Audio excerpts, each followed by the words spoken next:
Gusto ko po, mamatay din sila. Hindi ako magpapaka-plastic.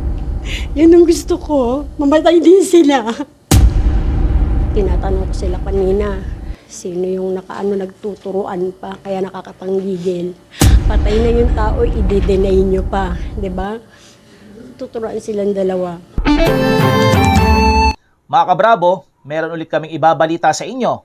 Pero bago iyan ay baka gusto po ninyong subukan ang pinopromote po namin ngayon na herbal coffee. Ito po iyan, ang Healthy Blend 15-in-1 Coffee.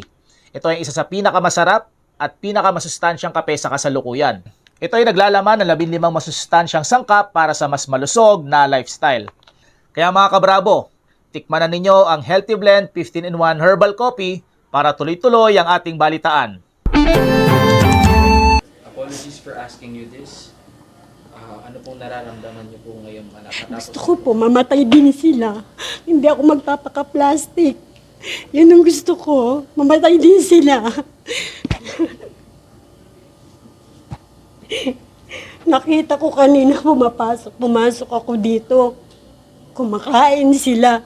Kami nga wala pang kain eh. Kasi yung pinatay nila, iniintay namin kakain kami. Ayan, dala-dala pa. Kaya ako nanggigigil. Sawa po. Ito yung anak, bunso. Pauwi na po ba si sir?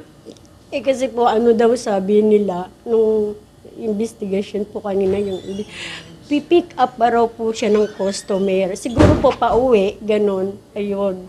Tapos doon nangyari daw yung aksidente. May pipick upin pa raw po siyang tao. Pagpunta namin, wala na yung asawa ko. Nagtanong kami, saan po, dito po ba nangyari aksidente? Sabi, oo, asan po yung asawa ko? Kasi hindi ko alam na patay na eh. Alam ko na disgrasya lang. Hindi ko na inabutan doon. Tapos sabi nung mga TPMO ba yun? Lahat sila. Sabi niya, puntahan niyo sa Kyoge. Ha? Bakit sa Kyoge? Sabi ko, bakit sa Kyoge? Mama, po, talaga yung niyo po ba? Asawa ko po, sabi ko, dead on na po talaga siya. On the spot na po talaga siya, sabi niya gano'n. Pumunta kami ng Kyoge, hindi naman sila nagbigay ng salaysay. Dito daw kami talaga makakakuha ng tamang lead. So kaya gusto ko rin, syempre gusto ko malaman. Di ba hindi ko alam eh, wala kay ideya kung paano, kung ano sumagasa, di ba? Paano nabunggo, hindi ko alam. Si sir na nagpaliwanag sa akin. Tinatanong ko sila kanina, sino yung nagtuturuan pa, kaya nakakapanggigil. Patay na yung tao, i-deny nyo pa, di ba? Tuturuan silang dalawa.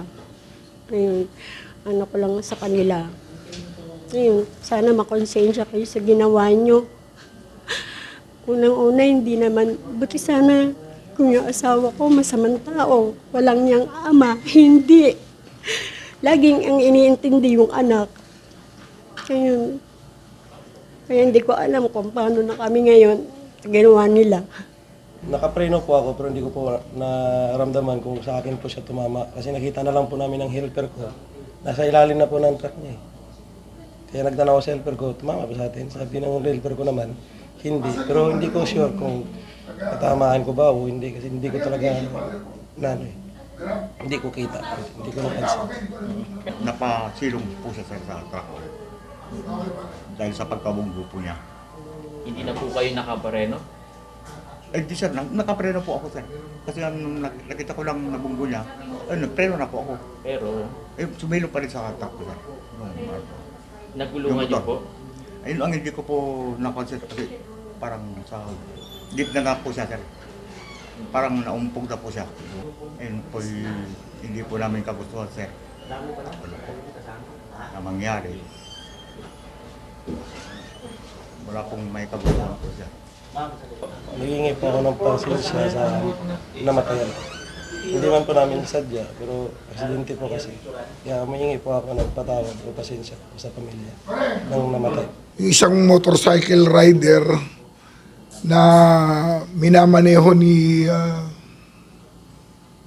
Wilfredo Cisaldo Asica, nasagi ng isang refrigerated van nung masagi siya sa kaliwang parte ng kanyang sasakyan, nawalan siya ng control.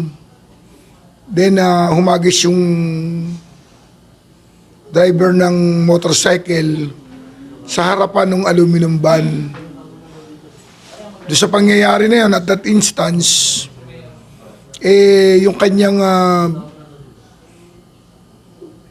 harapang bahagi ng kanyang katawan ay nagulungan ng paparating na aluminum van na nagresulta ng kanyang agarang pagkamatay. Purely aksidente lang po talaga yung nangyari dahil po as alleged nung mga driver hindi daw po nila napansin na mayroong motor doon sa kanilang tagiliran, sa kanilang gilid.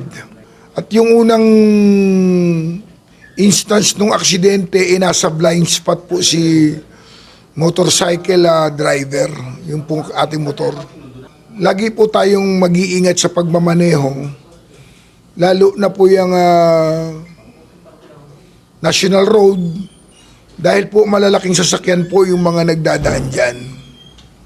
Pangalawa po, pagka po meron tayong doubt o meron tayong pangamba doon sa ating pagmamaneho, always think of defensive driving.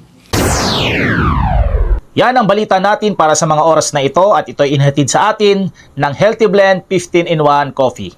Mabibili sa mga piling drugstores at dealers nationwide. Mabibili rin sa mga online shopping app. Huwag kalimutang mag-like, follow, subscribe sa aming Facebook, YouTube, and TikTok channel